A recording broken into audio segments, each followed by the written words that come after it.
Hello friends, welcome to your YouTube channel Science with Devesh. This is Devesh Kumar. In this series, we are discussing the science of class 10th following the best and the basic book NCERT. We are doing the chapter light, reflection and refraction, and we have already completed the reflection part of light. ठीक है ना? We have made all the ray diagrams, all the processes of reflection. We have also discussed about the mirror formula and the numericals of the mirror formula. But this chapter is the lengthiest chapter of class 10th science. ठीक है ना? तो you have to be patient. You have to watch all the videos clearly and sincerely, so that this chapter will remain no doubt. ठीक है ना? No doubt will remain in this chapter for you. तो reflection करने के बाद जो हमारा second इसमें पार्ट आता है, in this second part we are going to discuss about refraction. What we are going to discuss, we are going to discuss about refraction of light. अब तक हमने क्या पढ़ा था कि हमारे पास एक मिरर रखा है कोई भी, ठीक है ना. उस मिरर में हम क्या करते हैं, उस मिरर में अगर हम लाइट को भेजते हैं तो वो रिफ्लेक्ट हो जाती है. लेकिन बेटा आपको ये याद होगा कि एयर में रखा है मिरर, ठीक है ना. इधर भी एयर है, इधर भी एयर है, मतलब पूरा जो मीडियम है वो सिर्फ और सिर्फ क्या है, एयर. अगर मैं आपको ऐसा बोलूं कि यहाँ पर ये एक पार्टीशन है, इससे ऊपर एयर है और इससे नीचे क्या है, वाटर. तो एयर क्या है, एक मीडियम है, और वाटर क्या है, ये दूसरा मीडियम है. समझ में आई बात. दोनों ही ट्रांसपेरेंट हैं. एयर के आर पार भी आप देख सकते हैं और वाटर के अंदर भी आप देख सकते हैं अगर वो साफ़ है तो. ठीक है. तो अगर मैं यहाँ से एक लाइट की रे भेजूँ तो क्या होगा, क्या होगा, क्या वो सीधी निकल जाएगी, क्या वो रिफ्लेक्ट हो जाएगी, क्या वो उसी मीडियम में रह जाएगी. ठीक है ना. तो ये सारी चीज़ें हम कहाँ देखते हैं. इन सारी चीज़ों को समझने के लिए हमें नॉर्मली हमें क्या करना पड़ेगा, रिफ्रैक्शन की स्टडी करनी पड़ेगी. ठीक है बेटा. डेली लाइफ में आप कुछ चीज़ें देखते हैं, ठीक है ना. मैं आपको उन चीज़ों के बारे में बताता हूँ. आप क्या देखते हैं कि अगर कोई टैंक है, वाटर टैंक है, क्या है बेटा, कोई वाटर टैंक है. उस वाटर टैंक में अगर नीचे कोई चीज़ पड़ी हुई है तो ऊपर से जब हम उसको देखते हैं या साइड में से जब हम उसको देखते हैं तो वो हमें बिगर दिखाई देती है, थोड़ी सी रेज्ड दिखाई देती है, उठी हुई दिखाई देती है. समझ में आई बात.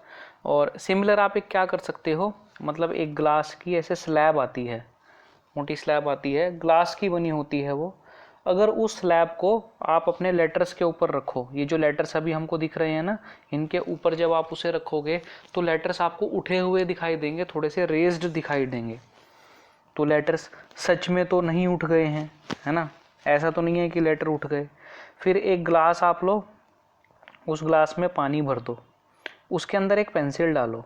इस पेंसिल को अगर आप बाहर से देखोगे तो आपको ऐसा लगेगा कि ये टेढ़ी रखी हुई है, ये तिरछी रखी हुई है. पेंसिल सीधी होगी लेकिन दिखाई कैसे देगी, तिरछी दिखाई देगी. तो ये हो क्या रहा है, इसका मतलब देखो, बाहर क्या है, एयर, और अंदर क्या है, वाटर. किसी भी चीज़ को हम कैसे देख सकते हैं, उस ऑब्जेक्ट में से जो लाइट की रेज निकलती हैं वो जब हमारी आँख तक आती हैं तो वो हमारी आँख में आने के बाद उसकी एक इमेज बनाती हैं, और उसी इमेज को हम बोलते हैं कि हमने देखा. तो इसका मतलब क्या हुआ कि जब लाइट एक मीडियम से दूसरे मीडियम में एंटर कर रही है तो वो थोड़ा सा ना अपना पाथ बदल रही है, और पाथ बदलने की वजह से चीज़ें हमको डिफरेंट दिखाई दे रही हैं. कैसे डिफरेंट दिखाई दे रही हैं, जैसे लेटर्स जो हैं उनके ऊपर जब स्लैब रखेंगे तो वो थोड़े रेज्ड, उठे हुए दिखाई देंगे. एक ग्लास के अंदर आप लेमन डाल दो, नींबू होता है ना, नींबू, नींबू का साइज़ बाहर देखो और उसको ग्लास के अंदर डाल दो. ग्लास के अंदर से डालने के बाद उसको जब आप बाहर से देखोगे ग्लास के थ्रू तो आपको उसका साइज़ थोड़ा बड़ा दिखाई देगा, मतलब एक्चुअल साइज़ से वो आपको बड़ा दिखेगा. ठीक है ना. ये सारे एक्सपीरियंस आपने किए हुए हैं, ऐसा नहीं है कि ये एक्सपीरियंस आपने नहीं किए. ठीक है. ये सब एक्सपीरियंस आपने किए हुए हैं। सिर्फ अब हम क्या पढ़ रहे हैं, अब हमें ये समझना है कि ये जो एक्सपीरियंसेस हमारे हैं ये होते कैसे हैं। ठीक है, जैसे सिंपल आपने देखा भी होगा कि वाटर के अंदर जो चीज़ रखी हुई है, मान लो मैंने ये पेंसिल रखी है और यहाँ से मैं इसको देख रहा हूँ, तो ये पेंसिल मुझे ऐसे ना दिखाई दे के थोड़ी सी इस टाइप से दिखाई देती है, ऐसे तिरछी दिखाई देती है। मतलब जब लाइट एक मीडियम से, जैसे वाटर मीडियम है, दूसरे मीडियम में आती है तो वो अपने पाथ को थोड़ा सा चेंज कर देती है। तो हमें, हमारी आँख को क्या आदत है बेटा, हमने रिफ्लेक्शन में भी देखा था कि आईज़ को ये पता है कि लाइट जो है वो स्ट्रेट चलती है, तो हमें ये दिखाती है कि ये पेंसिल कहीं और रखी हुई है, और उसकी वजह से हमारे साथ ये जो उल्टी सीधी चीज़ें हो रही है ना, कि हमें सीधी चीज़ टेढ़ी दिखाई देती है, लेटर्स उठे हुए दिखाई देते हैं, तो उस वजह से ये सब काम होता है। Clear, is it clear? ठीक है ना। फिर लेटर्स की हमने बात की, लेटर्स में भी अगर तुम ग्लास की स्लैब रखोगे, उसके बाद एक प्लास्टिक की स्लैब रखो, ठीक है ना, प्लास्टिक भी ट्रांसपेरेंट है, तो तुम ये देखोगे कि दोनों में लेटर जो रेज हो रहे हैं उनका अमाउंट डिफरेंट है। एक में ज़्यादा रेज हो रहे हैं, एक में कम रेज हो रहे हैं, कम उठे हुए दिखाई दे रहे हैं। ठीक है, इसका मतलब क्या है? इसका मतलब ये है कि लाइट जो अपनी डायरेक्शन चेंज करती है वो हर एक मीडियम में अलग अलग होती है। क्लियर बेटा? जैसे एयर हमारी है तो एयर के अंदर लाइट की स्पीड कुछ और होगी, वाटर के अंदर लाइट की स्पीड कुछ और होगी, पेट्रोल के अंदर लाइट की स्पीड कुछ और होगी। क्लियर? तो जैसे जैसे हम क्या करेंगे, जैसे जैसे हम मीडियम बदलते रहेंगे, ठीक है ना, वैसे वैसे हमें पता चलेगा कि लाइट जो है सभी मीडियम में सेम डायरेक्शन में नहीं चलती, डिफरेंट डायरेक्शंस में चलती है। वाटर के अंदर उसकी डायरेक्शन अलग होती है, एयर के अंदर उसकी डायरेक्शन अलग होती है। समझ में आई बात?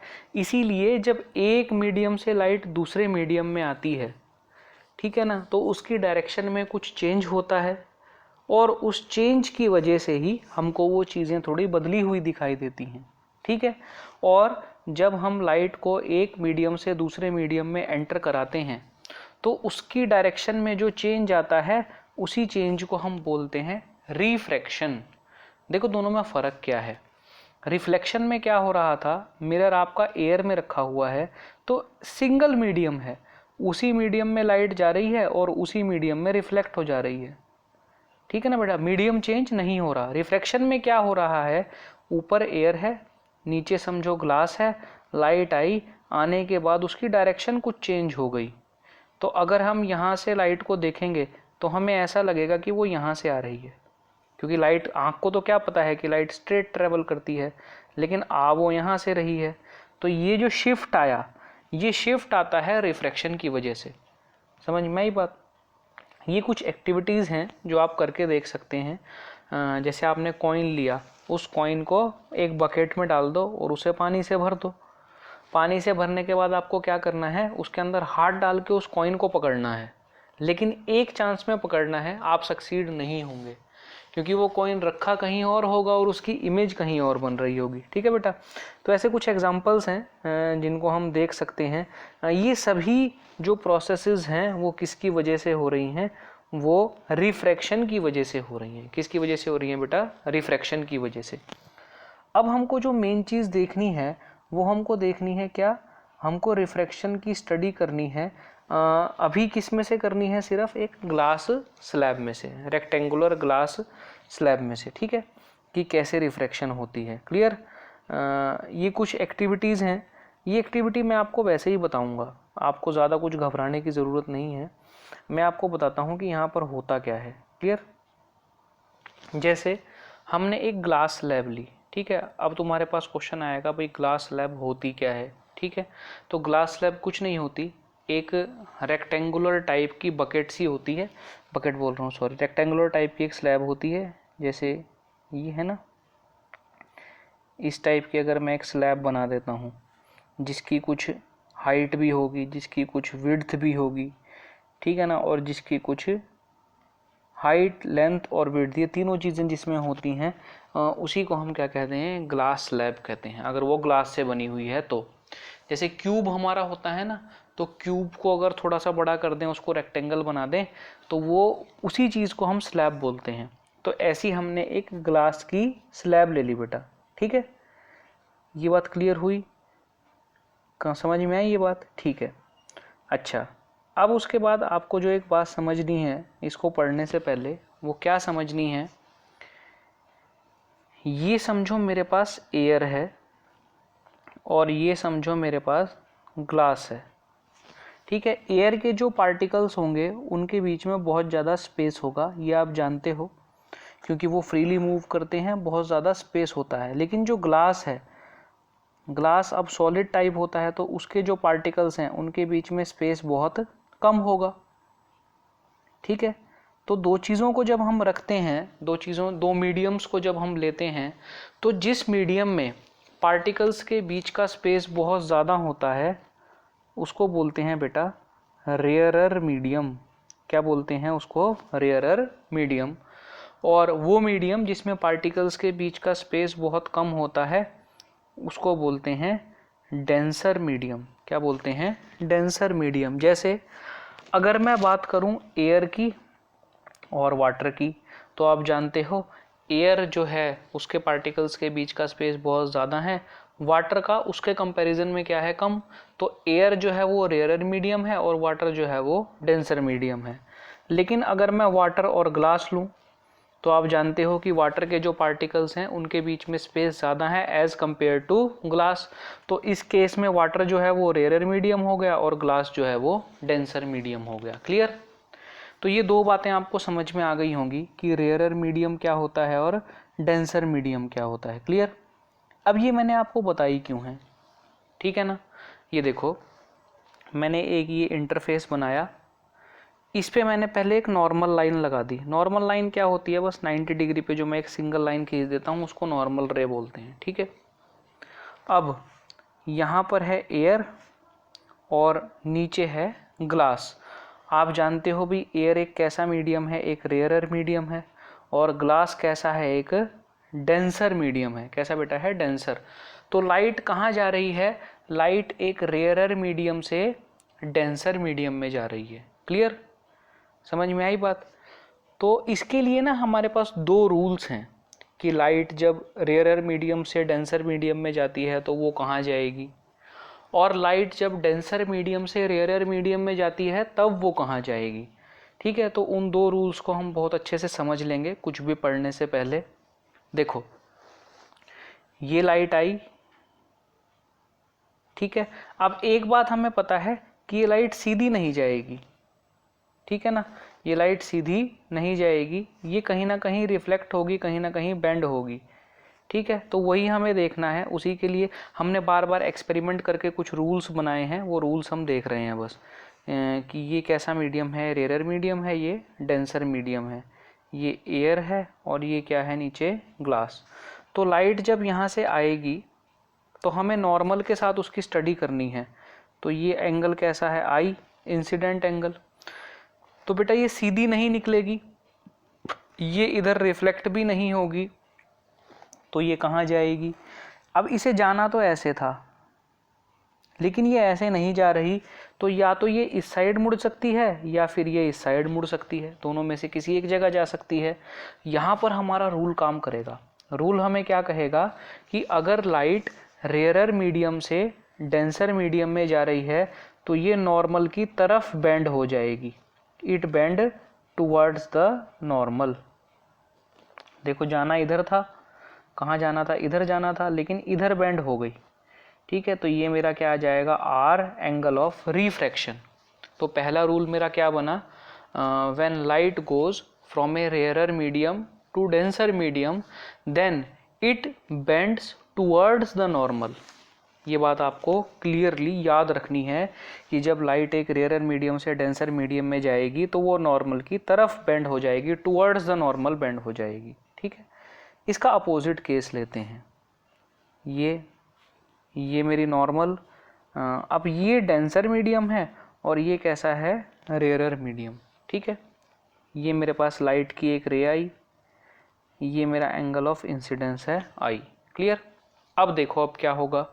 अगर लाइट डेंसर मीडियम से रेयरर मीडियम में जाती है, ठीक है, तो क्या होगा? जाना तो इसको ऐसे चाहिए था, लेकिन ये ऐसे ना जाके इधर चली जाएगी, मतलब नॉर्मल से दूर चली जाएगी, अवे फ्रॉम द नॉर्मल चली जाएगी। ये हमारा सेकंड रूल है। क्लियर? तो ये रिफ्रैक्शन को बनाने के लिए सबसे पहले आपको क्या देखना है कि लाइट कहाँ जा रही है, क्या वो रेयरर मीडियम से डेंसर मीडियम में जा रही है या फिर वो डेंसर मीडियम से रेयरर मीडियम में जा रही है। तो रूल आपको क्या कहेगा, अगर वो रेयरर मीडियम से डेंसर मीडियम में जा रही है then it bend towards the normal, वो नॉर्मल की तरफ बेंड हो जाएगी, सीधी नहीं जाएगी, नॉर्मल की तरफ चली जाएगी।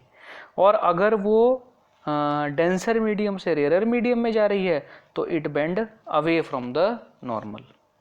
क्लियर? ये दो रूल्स ही आपको याद रखने हैं। और उसके बाद हम क्या करेंगे, ये रेक्टेंगुलर जो ग्लास स्लैब है इसके अंदर से हम रिफ्रैक्शन की स्टडी करेंगे, but that we will do in the next video whenever we come. ठीक है ना बेटा? तो आपके ये जो दो रूल्स हैं वो बिल्कुल क्लियर होने चाहिए ताकि आप इस रिफ्रैक्शन की प्रोसेस को अच्छे से समझ सकें। ठीक है? If you like the video hit the like button, share it with your friends, and if there is any doubt or anything else which you like about the video, please comment me in the comment section. Thank you.